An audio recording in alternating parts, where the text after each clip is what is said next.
17 مئی بروز اتوار مولانا عبداللہ اور ابو عثمان نے یہ خواہش ظاہر کی کہ قریبی خوبصورت پہاڑی علاقے کی سیر کرنی چاہیے، شام تک واپسی ہو جائے گی۔ فقیر نے کہا بہت اچھا۔ حدیث پاک میں آیا ہے کہ نبی علیہ السلام کو پانی والی اور سرسبز و شاداب جگہیں بہت پسند تھی۔ ہم بھی سنت کی نیت کے ساتھ ان جگہوں پر بیٹھ کر اللہ کا ذکر کریں گے۔ ایک کار میں ہم 5 آدمی اینگرین سے سعی جبلان کی طرف روانہ ہوئے۔ چند کلومیٹر کے بعد فقیر نے محسوس کیا کہ مولانا عبداللہ اور ابو عثمان آپس میں اشاروں میں کچھ باتیں کر رہے تھے۔ فقیر نے پوچھا کیا بات ہے؟ مولانا عبداللہ نے کہا کہ حضرت، ابو عثمان نے گھر میں بہت سا کھانا تیار کروایا تھا، غلطی سے ساتھ لینا یاد نہیں رہا، سارا دن بھوکا رہنا پڑے گا، اس سے بہتر ہے کہ ہم واپس جا کر وہ کھانا لے آئیں۔ فقیر نے کہا مولانا، ہمارا رزق اللہ تعالیٰ کے ذمہ ہے، وہ کھانا انشاءاللہ ہم واپس آ کر کھائیں گے۔ مولانا نے پوچھا مگر جہاں جا رہے ہیں وہاں کیا بنے گا؟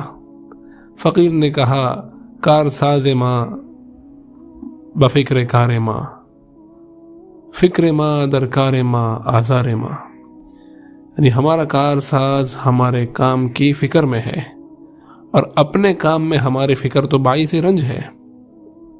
مولانا یہ شعر سن کر بہت محظوظ ہوئے، مگر کہنے لگے کہ حضرت آج بہت مجاہدہ ہوگا۔ فقیر نے کہا مولانا، ہم من و سلوہ کھانے والے فقراء ہیں، اللہ تعالیٰ نے آج تک اپنی رحمت کے نظارے دکھائے ہیں، اب بھی وہی رزق پہنچائے گا۔ مولانا یہ سن کر خاموش تو ہو گئے، مگر ان کے چہرے پر پریشانی کے آثار نمایاں تھے۔ دن کے 11 بجے ہم ایک پہاڑ کی خوبصورت چوٹی پر پہنچے۔ ہر طرف اونچے اونچے درخت، پھلوں اور پھولوں کی اتنی بہتات کہ جیسے کسی نے خود ہی درختوں سے لٹکا دیے ہیں۔ منظر اتنا خوبصورت کہ جیسے کسی نے کاغذ پر ڈرائنگ بنا دی ہے۔ بہتی ہوئی آبشاروں اور مرغزاروں نے ماحول کے حسن کو دلہن کی طرح سجا دیا تھا۔ معطر فضا سے دل و دماغ کو فرحت نصیب ہو رہی تھی۔ معطر فضا یعنی خوشبودار ہوا۔ مولانا عبداللہ نے فقیر کی طرف دیکھ کر کہا حضرت، یہ جگہ کتنی خوبصورت ہے۔ فقیر نے جواب میں درج ذیل اشعار پڑھ دیے۔ چاند تاروں میں تو، مرغزاروں میں تو اے خدایا، کس نے تیری حقیقت کو پایا، تو نہاں تیرا جلوہ آیا ہے، تیری ہستی کا مظہر جہاں ہے، پھول میں مثل بو چھپ کے بیٹھا ہے تو اے خدایا، بحر عصیاں سے مولا بچا لے دل کی کشتی ہے تیرے حوالے، تو ہی غفار ہے تو ہی ستار ہے اے خدایا، کس نے تیری حقیقت کو پایا۔ سب ساتھیوں نے جھوم جھوم کر اشعار سنے۔ مولانا نے کہا حضرت، یہاں تھوڑی دیر آرام کرنے کے لیے خیمے بنے ہوئے ہیں، ان میں سے کوئی ایک ہم کرایہ پر لے لیتے ہیں۔ فقیر نے کہا بہت اچھا۔ جب آگے بڑھے تو دیکھا کہ ریسٹورنٹ بنا ہوا ہے، سرکاری ریسٹ ہاؤس بھی ہے، کھیلوں کے لیے ہموار کھیل گراؤنڈ بھی ہے اور ٹورسٹ کے آرام کے لیے خیمے بھی لگے ہوئے ہیں۔ فقیر نے 1-2 خیموں کے دروازے کھول کر دیکھا تو اندر سے شراب کی بدبو کے بھپکے اٹھ رہے تھے۔ ہر خیمے میں 2 بستر لگے ہوئے تھے۔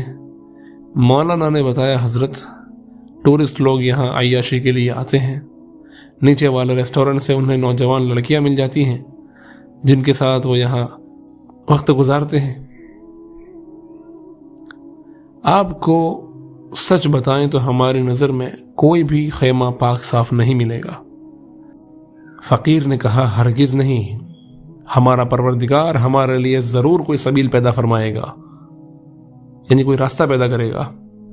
اتنا کہنا تھا کہ ایک آدمی قریب آیا اور پوچھنے لگا کہ کیا آپ کو کوئی خیمہ چاہیے؟ فقیر نے کہا ہاں، مگر پاک صاف ہو۔ اس نے کہا کہ ایک خیمہ کاریگر نے ابھی چند منٹ پہلے ہی مکمل کیا ہے، آپ کو وہ مل جائے گا۔ جب وہاں جا کر دیکھا تو صاف ستھرے بستر اور بالکل نیا خیمہ موجود تھا۔ ہم لوگوں نے فوراً اس کا کرایہ ادا کیا اور اللہ تعالیٰ کا شکر ادا کیا کہ جس نے ہماری مراد پوری کی۔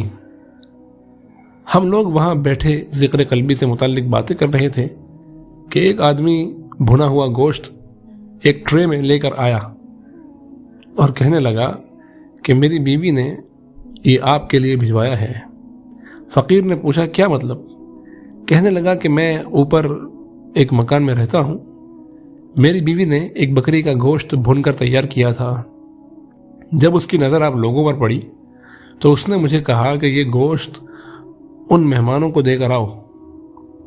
میں تو قاصد ہوں، گوشت پہنچا دیا ہے، آپ ہماری میزبانی قبول فرمائیں۔ یہ کہہ کر وہ چلا گیا۔ فقیر نے مولانا عبداللہ اور مولانا ابو عثمان کے چہروں کو دیکھا جو حیرت کا مجسمہ بنے ہوئے تھے۔ فقیر نے کہا دیکھا، ہم ہیں نا منہ سلوہ کھانے والے فقیر۔ مولانا نے کہا صدقت یا سیدی، پاک ہے وہ پروردگار جو ہم جیسے فقراء کو طرح طرح کی نعمتیں کھلاتا ہے۔ فقیر کو قرآن مجید کی آیت یاد آ رہی تھی کہ فَبِأَيِّ آلَاءِ رَبِّكُمَا تُكَذِّبَانِ، تم اپنے رب کی کون کون سی نعمتوں کو جھٹلاؤ گے۔ تھوڑی دیر میں کچھ لوگ ملاقات کے لیے آ گئے۔ مقامی لوگوں کی زبانی یہ معلوم ہوا کہ یہ علاقہ ماضی میں بڑے علماء و صلحاء کا مسکن رہا ہے۔ یہاں کے ملا رفیع الدین 40 سال تک بخارا کے مدارس میں پڑھاتے رہے ہیں۔ یہاں کے علماء کو روسی انقلاب کے وقت یا تو قید کر دیا گیا یا پھر نقل مکانی پر مجبور کر دیا گیا۔ ان کی اولادیں اب بھی قریبی بستی میں آباد تھیں۔ آزادی کے بعد وہ لوگ دین پر عمل کرنے والے بن گئے۔ ہماری ان باتوں کے دوران ایک آدمی شوربے سے بھرے پیالے لایا، ساتھ ہی علاقے کی لذیذ دہی بھی لایا۔ ہم لوگوں کو خوب بھوک لگی ہوئی تھی، ہم نے خوب پیٹ بھر کر کھایا۔ فقیر نے مولانا عبداللہ اور ابو عثمان سے کہا کہ آپ ضیوف الرحمن ہیں، یعنی اللہ کے مہمان ہیں، خوب سیر ہو کر کھائیں اور جس کا کھائیں اسی کے گیت گائیں۔ کھانے کے بعد نماز ادا کر کے تھوڑی دیر قیلولہ کیا، اس کے بعد باہر کی سیر کو نکلے۔ مولانا عبداللہ نے آبشاریں دکھائیں کہ دیکھ کر مزہ ہی آ گیا۔ چشمے کا پانی، گرتی ہوئی آبشار اور پانی کے ساتھ ساتھ بل کھاتی لکڑی کی سیڑھی عجیب نظارہ تھا۔ فقیر نے سیڑھی سے تھوڑا نیچے اتر کر دیکھا تو ایک بڑی چٹان نظر آئی کہ جس کے دونوں اطراف سے پانی گزر کر جا رہا تھا۔ فقیر مع احباب، یعنی اپنے احباب کے ساتھ اس چٹان پر جا بیٹھا۔ پانی کی آواز میں اپنی دلکشی تھی۔ فقیر نے تحلیل لسانی کرنا شروع کیا۔ تحلیل لسانی یعنی جو سلسلہ نقشبندیہ کا 9واں سبق ہے یا پھر لا الہ الا اللہ کی طرف اشارہ ہے۔ تو لا الہ الا اللہ کا ذکر کرنا حضرت پیر صاحب نے شروع کیا تو مولانا عبداللہ اور ابو عثمان بھی ساتھ شامل ہو گئے۔ اتنا مزہ آیا اور ایسا سکون ملا کہ آج بھی وہ لمحات پوری طرح یادداشت کا حصہ بنے ہوئے ہیں۔ 1 گھنٹہ وہاں بیٹھنے کے بعد ہم اوپر آئے اور کھیل کے میدانوں کی طرف چلے۔ ایک جگہ گھاس پر فقیر نے رومال بچھایا اور بیٹھ گیا، دوسرے لوگ بھی پاس پاس بیٹھ گئے۔ واعظ و نصیحت کا سلسلہ چلتا رہا، مقامی لوگ بھی آ کر شریک محفل ہوتے رہے۔ ایک آدمی نے آ کر بتایا کہ تقریباً 15 نوجوان ریسٹورنٹ میں بیٹھے شراب پی رہے ہیں، انہوں نے عیاشی کے انتظامات مکمل کر لیے ہیں، تھوڑی دیر میں وہ خیموں میں داخل ہو جائیں گے۔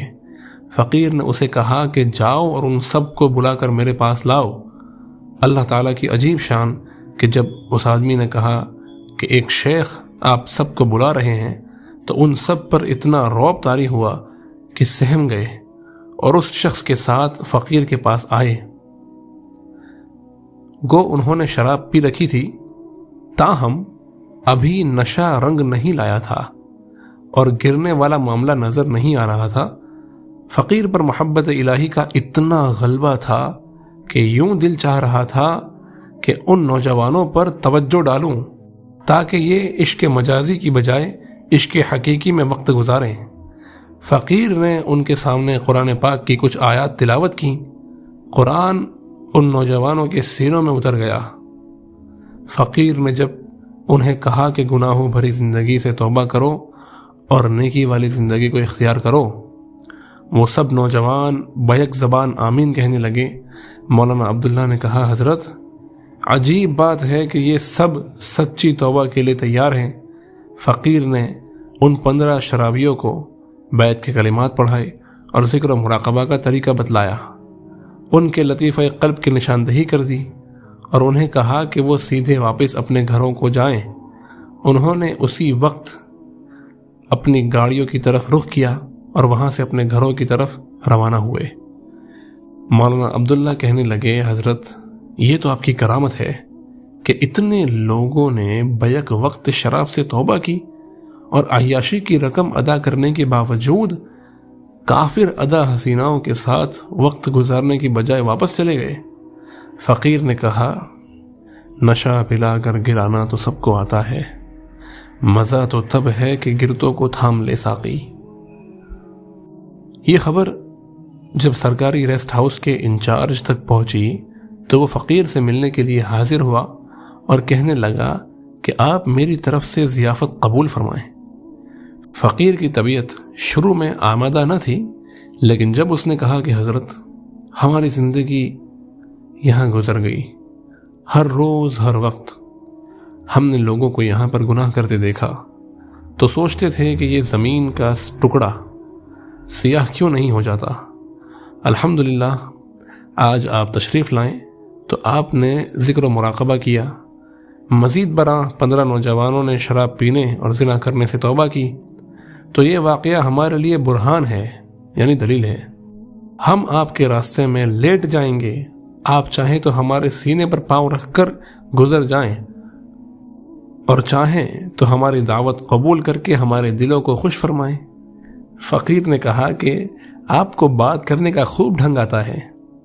اس نے کہا کہ جی ہاں، جیسے آپ کو دل موہ لینے کا ڈھنگ آتا ہے۔ حاضرین محفل کھلکھلا کر ہنس پڑے۔ جب ریسٹ ہاؤس میں پہنچے تو ایسے شان و شوکت سے کھانا سجایا گیا تھا کہ جیسے کسی مملکت کا بادشاہ دورے پر آیا ہو۔ کھانے میں بھنا ہوا گوشت، شوربہ، پلاؤ، ابلا ہوا گوشت، میوے، پھل، غرض ہر چیز موجود تھی۔ مولانا عبداللہ اور ابو عثمان کھانا کھانے کے دوران سبحان اللہ کہہ رہے تھے۔ فقیر نے کہا کہ اگر گھر کا پکا ہوا کھانا لاتے تو وہی کچھ ملتا، جب اللہ تعالیٰ پر بھروسہ کیا تو دیکھو کیا کیا نعمتیں کھائیں۔ کھانے سے فراغت پر واپسی کا سفر شروع کیا۔ مقامی لوگوں نے اپنے ایڈریس دیے اور فقیر کا ایڈریس نوٹ کیا اور کہا کہ آپ آئندہ جب بھی آئیں گے یہاں ضرور تشریف لائیں گے۔ جب ہم نے 1/3 سفر طے کر لیا تو دیکھا کہ سڑک پر ٹریفک رکی ہوئی ہے۔ مولانا عبداللہ نے باہر نکل کر معلوم کیا تو پتہ چلا کہ ایک اونچی پہاڑی کا کچھ حصہ سڑک پر گر گیا ہے۔ یہ سڑک پہاڑ کو کاٹ کاٹ کر بنائی گئی تھی۔ اس کے ایک طرف 70 فٹ نیچے دریا بہتا تھا، دوسری طرف پہاڑی چٹانیں تھیں۔ مولانا عبداللہ کئی ٹن وزنی چٹانوں کو دیکھ کر بہت گھبرا گئے۔ انہوں نے آ کر بتایا کہ راستہ بالکل بند ہے، کھلنے کے آثار بھی نظر نہیں آتے۔ یہ سن کر ہم لوگ بھی باہر آ گئے۔ ریت کے ٹیلوں کی مانند اونچی اونچی بڑی بڑی چٹانوں نے سڑک کو مکمل طور پر بند کر دیا تھا، حتیٰ کہ پیدل چلنے والوں کے لیے بھی گزرنے کا راستہ نہیں تھا۔ تقریباً 15 منٹ اسی شش و پنج میں گزر گئے۔ اتنے میں ایک پولیس والا ملا۔ فقیر نے اس سے پوچھا کہ یہ راستہ کب کھلے گا؟ اس نے کہا کہ ہم نے کرینے اور بلڈوزر منگوائے ہیں، مگر میرا اندازہ ہے کہ ہمیں راستہ صاف کرنے میں 1 ہفتے کا وقت لگے گا۔ یہ سن کر مولانا عبداللہ بہت پریشان ہوئے اور کہنے لگے کہ گاڑی کے ڈرائیور نے لازمی گھر جانا ہے، یہ 1 ہفتہ یہاں رک نہیں سکتا۔ فقیر نے پوچھا کہ کوئی اور دوسرا راستہ یہاں سے انگرین کی طرف جاتا ہے؟ تو ڈرائیور نے کہا ہاں، اگر پیچھے جائیں تو ایک راستہ جاتا ہے، مگر وہ 100 کلومیٹر کی بجائے 250 کلومیٹر بنتا ہے۔ فقیر نے احباب سے کہا کہ اس ڈرائیور کو سامان سمیت اس راستے سے بھیج دیں، اور ہمارا اللہ مالک ہے، وہ ضرور کوئی نہ کوئی سبیل پیدا فرمائے گا۔ اب اس کے بعد حضرت پیر صاحب اور ان کے ساتھی اس مصیبت سے کیسے نکلے، وہ انشاءاللہ اگلے ایپیسوڈ میں بتایا جائے گا۔